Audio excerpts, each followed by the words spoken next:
એક પછી એક તેના જે કૌભાંડો છે તે ઉજાગર થયા છે. હવે કોના ઉપર તવાઈ બોલવાની છે ઈડી દ્વારા તે પણ અમે આપણે જણાવીશું. જો ગુજરાતની આગળિયા પેઢીઓની ખરેખર સરકાર યોગ્ય તપાસ કરે કે અમારા ખર્ચા કોલ સેન્ટર આવ ચલાવે, પોલીસની એજન્સીઓ એમને પેલી ઢાંકણીમાં પાણી લઈને એટલા ડૂબી માટે પડવું. હજુ પણ એક બાકી રહી જાય છે જેનું કદાચ ઈડી દ્વારા ટૂંક સમયમાં તેને પણ કદાચ પકડી લેવામાં આવે. પોકર મશીનો ને એ બધું એ બનાવે છે. આખી જે જુગારની ક્લબો આવે.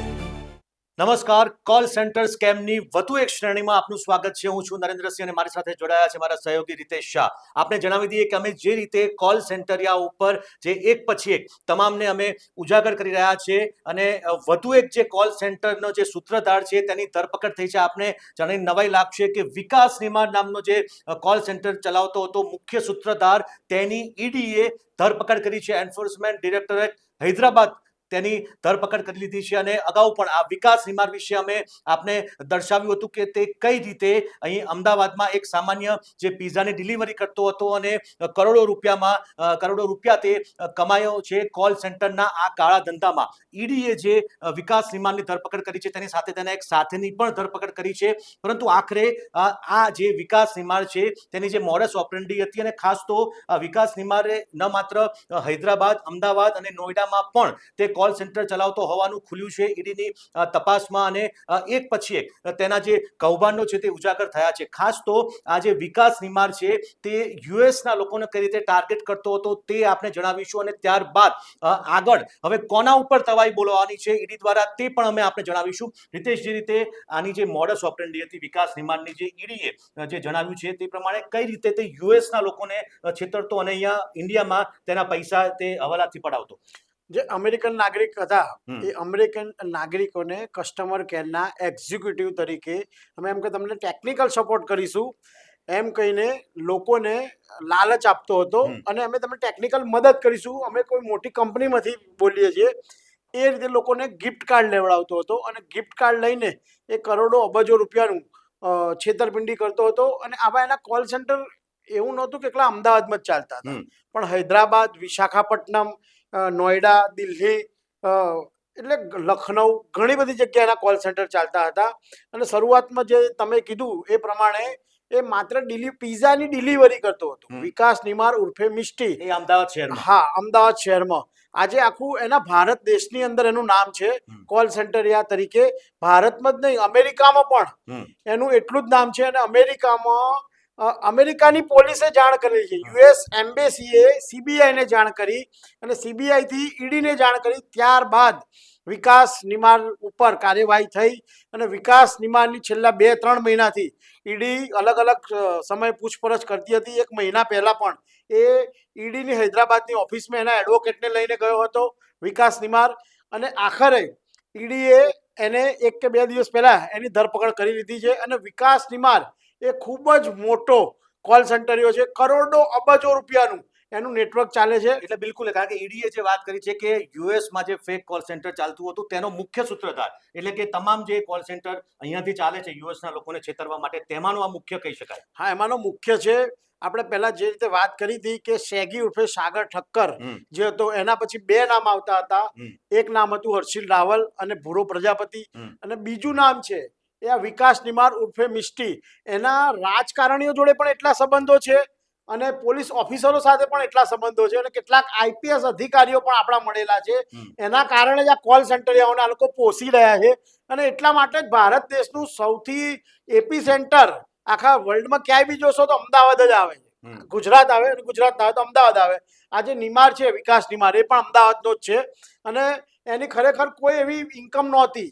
આજથી 8-1 વર્ષ પહેલા તમે નજર એના ઉપર તમે ડોક્યુ કરો એની જીવનશૈલી ઉપર, તો એની પાસે કોઈ જ એવી ઇન્કમ નહોતી. એ તમે સમજો કે પેલું ડિલિવરી બોય ક્યારે હોય, ટૂંકમાં એ ડિલિવરીમાંથી આ કોલ સેન્ટરના ધંધામાં આવ્યો અને રાતોરાત કરોડપતિ બની ગયો. ઈડી દ્વારા જે તપાસ થઈ છે તેમાં એક મુખ્ય ચોંકાવનારી બાબત એ આવી છે કે તે આપણને પણ આશ્ચર્ય થાય કે વિદેશથી એ પૈસા લોકોને છેતરીને મેળવે તો અહીંયા ઇન્ડિયામાં, ભારતમાં, ગુજરાતમાં, અમદાવાદમાં તે પૈસા કેવી રીતે આવતા હશે. આપણે એ જણાવી દઉં કે જે રીતે આ વિકાસ નિમાડ જે કોલ સેન્ટર ચલાવતો તે લોકોને કહેતો કે તમારા કોમ્પ્યુટરમાં વાયરસ આવી ગયો છે અને અમે એક જાણીતી કંપનીમાંથી બોલીએ છીએ અને અમે તમને તમારે અમને ગિફ્ટ કાર્ડ આપવું પડશે, અમે તમને સામે એટલું સર્વિસ આપીશું કે તમને વાયરસ ન આવે. આ રીતે તે ગિફ્ટ કાર્ડ મેળવતો, ત્યારબાદ તેને ક્રિપ્ટોમાં કન્વર્ટ કરતો અને ક્રિપ્ટોમાંથી રોકડ રકમમાં તેને ફેરવવામાં આવતી, એટલે કે બ્લેકના વ્હાઇટ કરવામાં આવતા, અને ત્યારબાદ આ તમામ જે પૈસા છે તે વિકાસ નિમાણના પરિવારજનોના એકાઉન્ટમાં ગયા છે. ઈડી આ વાતનો મોટો ખુલાસો કર્યો છે કે વિકાસ નિમાણના એકલાના નહીં, તેના પરિવારના સેંકડો લોકોના એકાઉન્ટમાં આ પૈસા જે કાળા ધંધાના છે તે આમાં પડ્યા છે. વિકાસ નિમાર જે છે શિયાળ જેવો માણસ છે. શિયાળ કેવું છે બધાને ખબર જ છે કે શિયાળ કેવું છે, બરાબર છે. એટલે વિકાસ નિમારને એવી ખબર તો હતી જ કે ગમે ત્યારે હું પોલીસના સકંજામાં કે સીબીઆઈના અથવા કોઈ પણ એજન્સીના સકંજામાં આવીશ. બિલકુલ. એટલા માટે એને હોશિયારીપૂર્વક જેટલા પણ બધા એના સગા સંબંધી, એના જે ખાસ મિત્રો દોસ્તારો, એ બધાના બેંક એકાઉન્ટોમાં એને પૈસા ટ્રાન્સફર કર્યા છે. પરંતુ એની હોશિયારીને ચાલાકી ચાલી નહીં અને ઈડીએ એને પકડી પાડ્યો, અને એની અંદર એને કેટલા બેંક એકાઉન્ટમાં પૈસા જે એને ટ્રાન્સફર કર્યા છે એનું ઘણું ખરું બેલેન્સ ઈડીના અધિકારીઓને ખબર પડી ગઈ છે. હજુ જો કે ઈડીના અધિકારીઓ ઓફિશિયલી કંઈ બોલવા તૈયાર નથી, કારણ કે આના ઘણા બધા હિસાબોને ઘણી બધી બેંકોમાં રૂપિયા છે. આ ઉપરાંત એની કરોડો અબજો રૂપિયાની જમીનો છે. એવું કહેવાય છે કે 4 થી 5,000 કરોડની પાર્ટી વિકાસ નિમાર છે. અને કોલ સેન્ટર એવું કહી રહ્યા છે કે વિકાસ નિમારને પકડવો એ સહેલું નથી, કારણ કે બધી એજન્સીઓને ઘડી ગયેલો છે. જે આપણી ગુજરાત પોલીસની જે છે એજન્સીઓ, એ ગુજરાત પોલીસની એજન્સીઓ, સેન્ટ્રલ એજન્સીઓ, એ બધી એજન્સીઓને એવું કહેવાય છે કે ખિસ્સામાં લઈને ફરે છે. મારા માટે આ શબ્દો કદાચ અતિશયોક્તિવાળા લોકોને લાગશે, પરંતુ ખરેખર એના કારણે જ અત્યારે એ પકડે તેમ હોવા છતાં પણ એના કોલ સેન્ટર ચાલુ છે.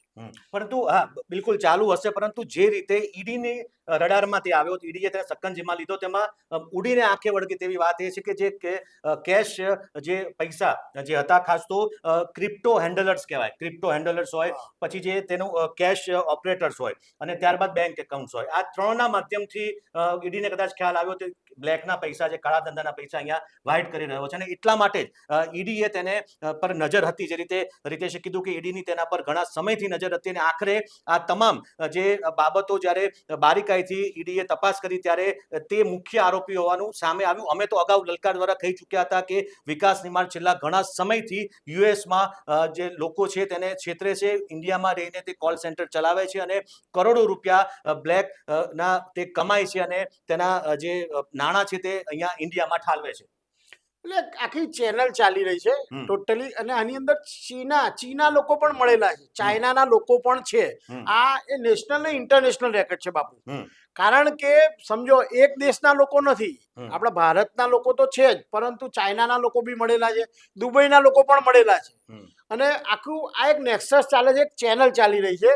જે તમે કીધું કે આ ગિફ્ટ કાર્ડ જે સૌથી પહેલા કોઈ પણ યુએસએ ના નાગરિકને આ લોકો છેતરે એટલે એમને સૌથી પહેલા ગિફ્ટ કાર્ડ લેવડાવે છે, અને ગિફ્ટ કાર્ડને ક્રિપ્ટોકરન્સીમાં રીડીમ કરાવે છે, બરાબર છે. એ રીડીમ કરાવે પછી એ ક્રિપ્ટો હેન્ડલર્સ અંદર આવે, અને ક્રિપ્ટો હેન્ડલર્સ છે એ કેશમાં ઓપરેટ કરે, અને એની અંદર આખી ચેનલ ચાલી રહી છે.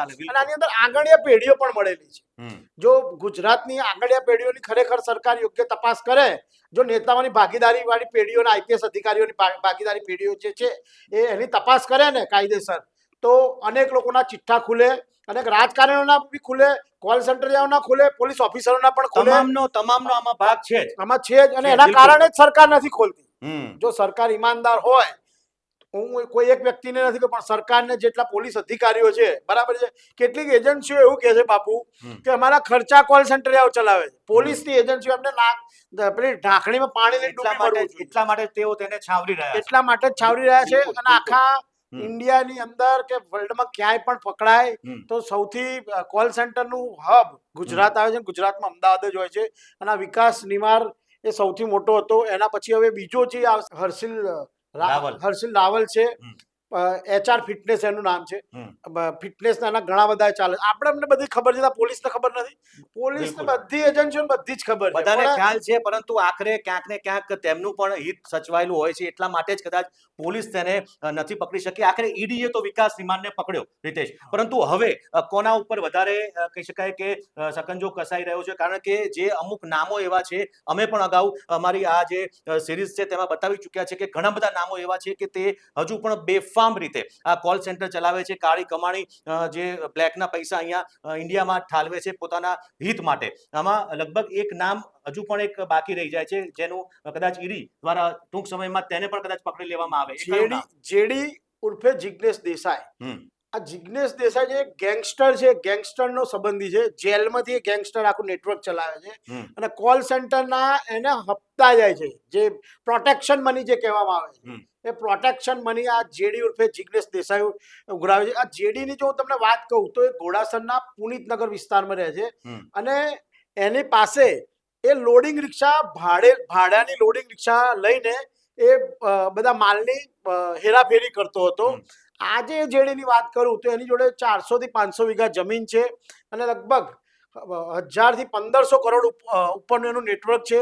બિલ્ડિંગ કન્સ્ટ્રક્શનમાં પણ એની 10 થી 15 બિલ્ડિંગ કન્સ્ટ્રક્શનની જે સાઇટો છે એની અંદર એની પાર્ટનરશિપ છે અને અંદર ગેંગસ્ટર પણ મળેલા છે અને ગેંગસ્ટરના કારણે કોઈએ પણ કોલ સેન્ટર ચલાવવું હોય આપણા ગુજરાત અને અમદાવાદના તો જેડીને ભોગ ધરાવવો પડે. આ ઉપરાંત વટવા જીઆઈડીસીની ઘણી બધી ફેક્ટરીઓની અંદર પણ જેડીની મહત્વની ભૂમિકા છે અને આ જિગ્નેશ દેસાઈ જે છે એ ગેંગસ્ટરના ઇશારે જ ચાલી રહ્યો છે અને ગેંગસ્ટરને બહુ મોટી એટલે એને રોયલ્ટી આપી રહ્યો છે. પીઠબળ છે પાછળથી, એટલા માટે તે ફૂલો ફાલ્યો છે. હા, એટલે જ ફૂલે ફાલ્યો છે. કેટલાક પોલીસ ઓફિસરોના પણ સંપર્ક છે, કેટલાક જે ડોન છે, કેટલાક અસામાજિક તત્વો, એ અસામાજિક તત્વો, પોલીસ અધિકારીઓ, આ ઉપરાંત પોલિટિશિયનો. અને તમે વિચાર કરો કે વટવા જીઆઈડીસીની કેટલી બધી ફેક્ટરીઓ છે, એ ફેક્ટરીઓમાં એને પાર્ટનરશિપ કરી દીધેલી. એટલે શામ દામ દંડ ભેદ બધી નીતિનો ઉપયોગ કરી રહ્યો છે. એને સૌથી પહેલું જ્યારે એક અપહરણ કરેલું હતું એ વત્સલ મહેતા નામના એક વ્યક્તિનું એને કિડનેપિંગ કર્યું હતું અને કિડનેપિંગ પેટે એને 50 લાખ રૂપિયા લીધા હતા અને એ કોલ સેન્ટર હતો.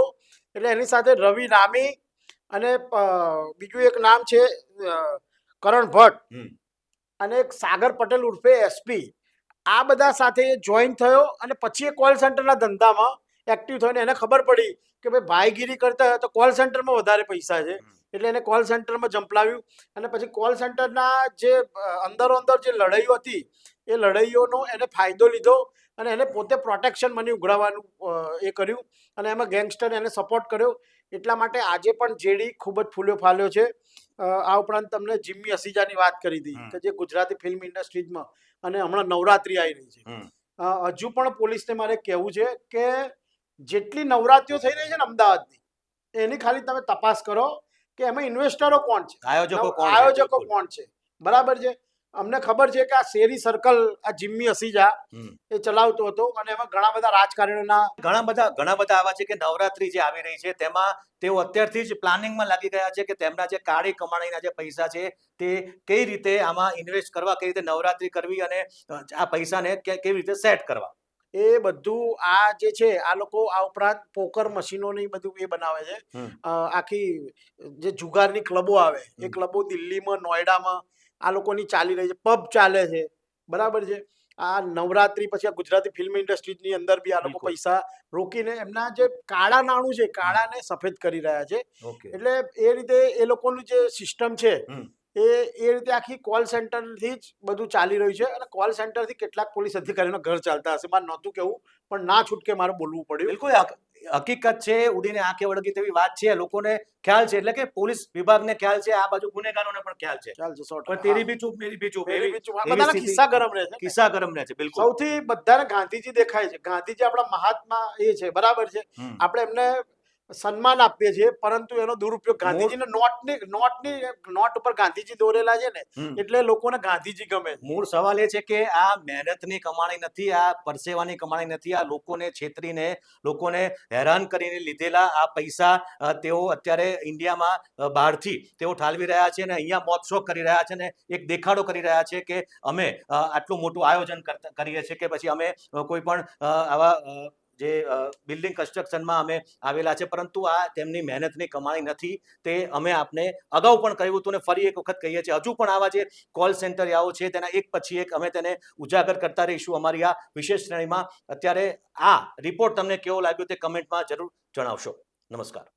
આપના પોતાના પ્લેટફોર્મ લલકારને લાઈક કરો, ફોલો કરો, સબસ્ક્રાઇબ કરો અને શેર કરો.